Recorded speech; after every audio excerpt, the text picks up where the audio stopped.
네, 안녕하세요 여러분. 직장에서 좋아하는 일로 1인 기업을 준비하고 있지는 않습니까? 저는 그런 분들 도와서 실질적인 수익을 얻을 수 있도록 도와드릴 1인 기업 아카데미의 장영광입니다. 오늘은 그 1인 기업가가 코로나 시대에 B2B 사업으로 살아남는 방법에 대해서 좀 이야기를 해드리고자 합니다.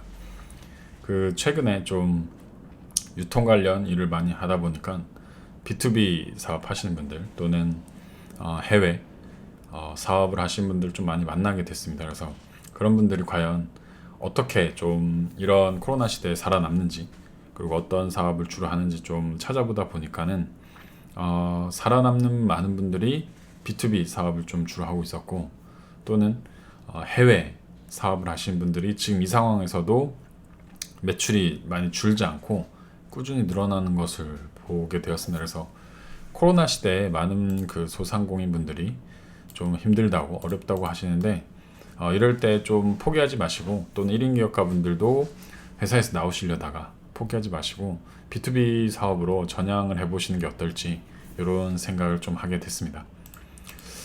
그래서 우선 B2B 사업을 1인 기업가도 가능할까, 요거에 대해서 저도 의구심이 많았는데 실제로 가능한 요소가 굉장히 많고요. 그리고 하실 수 있는 방법들이 많다는 것을 알았습니다. 예를 들면은 한국에서 옷을 떼다가 뭐 중국의 도매상한테 판다든지, 베트남에서 화장품을 수입에다가 한국에서 제조해서 다시 유럽에 판매한다든지, 이런 일들이 그 저도 무역학과를 나왔지만 좀 남의 이야기 같고 먼 나라 이야기 같은데, 이걸 1인 기업으로 또는 직원 1명 또는 2명을 두고서 하시는 분들이 정말 많다는 것을 좀 알았습니다. 그리고 그 매출액이 뭐 10억, 20억대인 분들이 많이 있었습니다. 그래서 B2B 사업이 뭘까에 대해서 궁금하신 분들이 있으실 텐데, B2B는 그 B2C, 그러니까 네이버 페이, 네이버 쇼핑에서 여러분들이 물건을 사는 것, 또는 쿠팡에서 물건을 사는 것을 B2C라고 하죠. 기업들이 최종 엔드 커스터머한테 판매하는 걸 B2C라고 하고, B2B는 이제 한국의 삼성이 미국의 월마트에 물건을 파는 것을 예를 들면 B2B라고 합니다. 그래서 이게 큰 기업의 B2B고요. 작은 기업들도 충분히 이렇게 할 수 있다는 것을 좀 많이 느끼고 있습니다. 그래서 보통은 B2B라고 하면 국내를 많이 생각합니다. 그래서 뭐 예를 들면 지방의 조그만 소규모 그 관련 그 제품들을 떼다가 서울에 있는 이마트에 넣는다든지, 쿠팡에 넣는다든지, 롯데마트에 넣는다든지, 이런 걸 국내 B2B라고 하는데요. 근데 국내 B2B는 지금같이 경기가 어려울 때 같이 하락하고 또 그 리스크를 해지할 수 있는 방법이 많이 없습니다. 그런데 해외 B2B 같은 경우에는 판매처가 한 군데가 아니고 여러 군데인 가는 경우가 많기 때문에 해외 B2B로 충분히 이런 것을 극복할 수 있지 않을까라고 생각합니다. 그래서 제가 샘플로 하나 좀 보여드리자면은, 예를 들면은 그 김희선 마스크, 요 보미라이라는 김희선 마스크가 있습니다. 이게 지금 가격대가 네, 엄청나게 광고를 했죠. 그래서 제품 구매하려면은 지금 99만 원이죠.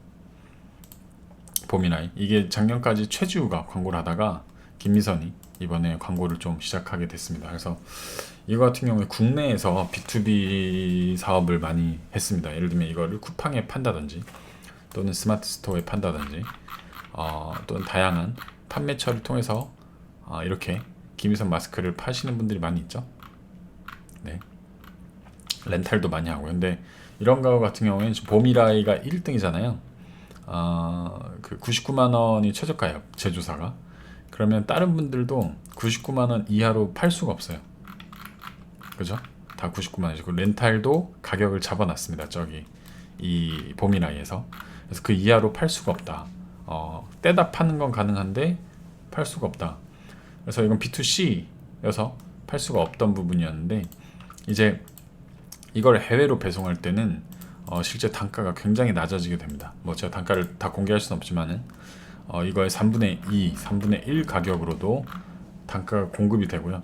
대신 그렇게 공급해주는 이유가 B2C 가격이 아니고 B2B 가격입니다. 예를 들면은 100만 원짜리를 40만 원에 공급을 해서 현지에서 6, 70만 원에 소비자한테 넘겨주는 이런 사업도 굉장히 많이 일어나고 있고요.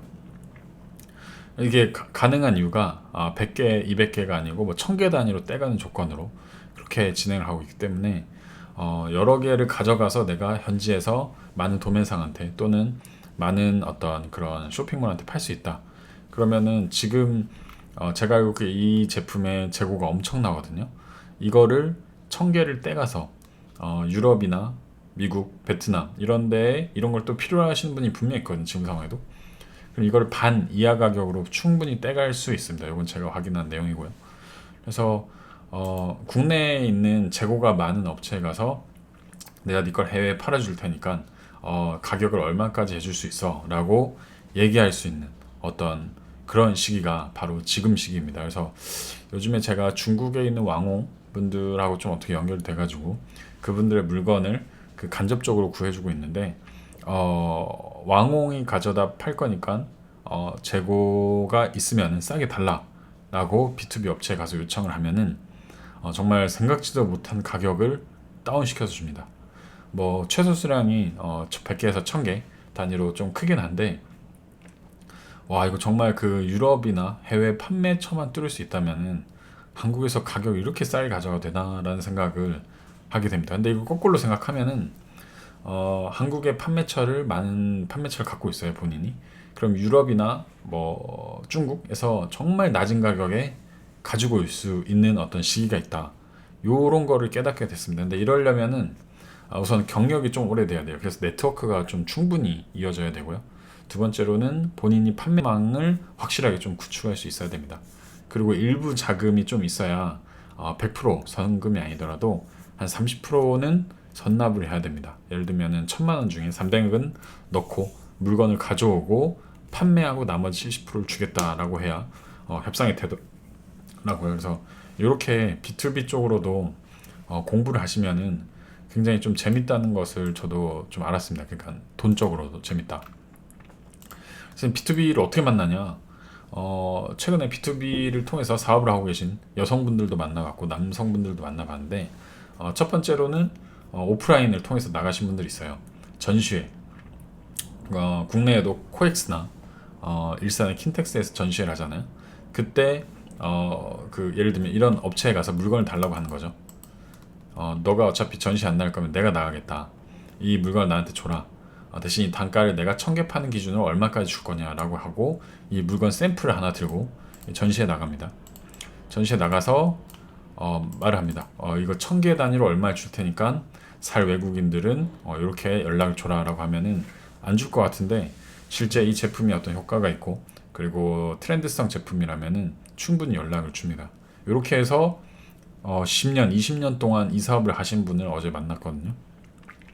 실제 이분은 온라인을 거의 못해요. 오프라인으로만 전화로만 이렇게 계속 판매를 하고 있더라고요. 어제도 뭐 마스크만 30만 장 파셨다고 하는데 그렇게 진행을 하는 거를 봤고요. 그러니까 이 신뢰가 충분히 쌓이다 보니까는 자기 제품 말고도 여러 제품 계속 구해달라고 하더라고요. 또 온라인으로는 이제 최근에 유행하고 있는 알리바바 또는 뭐 여러 가지 도매 사이트가 있는데 온라인으로만 그 이런 도매 역할을 하신 분들이 꽤 있습니다. 그래서 온라인 오프라인보다 확실히 신뢰도가 좀 처음에는 낮긴 합니다. 진입 장벽이 낮은 만큼 뭐 비행기 값도 안 들고 호텔 비용도 안 들고 이런 만큼 여러 군데 찔러봐요 많은 바이어들이. 그런데 실제로 한번 맺어지게 되면은 리오더라고 하죠. 재주문도 많아지고 또는 그 상대방을 신뢰하는 신뢰도가 굉장히 커지게 됩니다. 그래서 알리바바도 도매하기에 굉장히 좋은 사이트다라고 좀 말씀을 드리고 싶습니다. 그래서 제가 오늘 좀 말씀드리고 싶은 거는 저도 지금 소매 최종 엔드 유저들에 대해서만 이제 어떤 마케팅을 하고 있는데 그 B2B는 시간이 굉장히 오래 걸립니다. 시간이 오래 걸리고 어떤 그 신뢰도를 주는데 굉장히 많은 노력이 필요합니다. 뭐 회사 사이트도 필요하고 뭐 여러 가지 인증도 필요하고 샘플도 필요하고 가격을 다운시키고 내 거를 먼저 주겠다는 어떤 노력도 필요합니다. 그래서 그 B2B 하신 분들은 그 정말 그 작은 돈에 연연하지 않는다는 걸 저는 많이 느끼고 있습니다. 그 어떤 샘플을 뭐 100개, 200개씩 주고 또는 식사도 막 사주고. 그래서 그렇게 하면은 그분한테 B2B를 맡길 수밖에 없어요. 미안해서라도. 예, 그 감정이 이끄는 힘이 더 크기 때문에. 그래서 1인 기업가도 저는 B2B를 시작해라 라고 이렇게 좀 말씀을 드리고 싶고요. 왜냐면 단기간적으로는 소매상으로 돈을 벌고 그 다음에 장기적으로 B2B 사업으로 좀 굳히기를 하는 그런 과정을 하시면 좋지 않을까라는 생각을 요즘 많이 하고 있습니다. 근데 이게 단순히 그 어떤 무역이나 물류 쪽만 해당되는 게 아니고, 제가 예전에도 말씀드렸는데 음식점도 B2B로도 충분히 사업을 할 수 있습니다. 예를 들면은 그 일반 고객들을 유치하는 게 뭐 프랜차이즈들이나 아니면은 일반 음식점들의 어떤 방법인데, 뭐 워킹 손님이라고 하죠. 근데 그렇게 해서 한두 명, 하루에 한두 명 또는 일주일에 뭐 10명을 유치하는 것보다 B2B로 큰 업체들의 인사팀 또는 그 담당자를 한 뭐 6개월, 1년 동안 관계를 맺어서 뭐 100명, 200명, 1000명씩 이렇게 해버리는 경우도 굉장히 많습니다. 그래서 예로 그 전화 영어로 한 15억 또는 30억까지 매출을 올리신 분이 있어요. 저희 근처에. 근데 그분의 영업 능력을 제가 물어봤어요. 어떻게 그 단기간에 3명이 그렇게 했다고 그랬거든요. 전화 영어라는 아이템이 엄청 특별하지도 않은데 하셨냐라고 물어봤더니 본인은 B2C는 아예 생각도 안 했다. 자기 무조건 B2B다 라고 말씀하시더라고요. 그래서 B2B로 단기간에 엄청난 매출을 올렸습니다. 근데 지금도 이분이 어떤 부동산 쪽 사업을 하는데 보면은 일반 투자자분들은 상대도 안 해요. 실사용 하시는 분들 또는 어떤 그 큰 기업, 그러니까 10억 단위 이상 투자자들만 상대하세요. 그래서 저렇게 하시면은 너무 힘들지 않을까라고 했는데 한 6개월에서 1년은 약간 힘들어 보이셨는데 그 다음에는 좀 승승장구하고 있는 것을 보고 있습니다. 그래서 B2B가 결국에는 매출을 늘리는데 굉장한 도움이 되는구나라는 것을 요즘 많이 느끼고 있습니다. 그래서 하나 또 강의가 최근에 런칭을 하는데, 이제 추천드릴 게 저희 1인기업 아카데미에서 진행하는 강의 중에 아직 공지는 안 했습니다. 네.